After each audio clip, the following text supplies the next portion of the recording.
Welcome to Sweet Life Beat Life. We hope this video helps.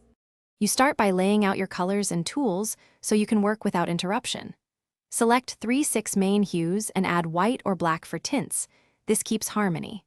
Once ready, scoop small amounts onto a palette and thin poster color about 10–20% with water to improve flow and drying. Avoid overthinning. Make a test stroke on scrap paper to check opacity and drying time, because seeing how it behaves helps you control layering and saturation as you proceed. You now block in the main shapes using diluted mixes to establish composition quickly.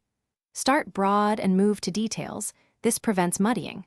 Once the base is down, decide whether to work light to dark or dark to light based on your color's opacity. Poster color is opaque, so dark over light often hides beneath layers. Make sure to let each pass dry for 5–15 minutes so glazes sit cleanly. When adding details, switch to a smaller brush and reduce water for crisper edges and controlled highlights.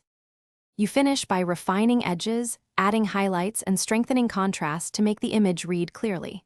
Use thicker, less thinned poster color for highlights and crisp lines. Once done, inspect for streaks or blooms. If a streak appears while wet, gently lift with a damp brush, and if dry, let it fully dry, then relayer a corrected stroke. Finally, ensure the painting is completely dry before sealing with a spray fixative or varnish to protect colors and prevent scuffing when handled. Thanks for watching. Consider subscribing if we helped you.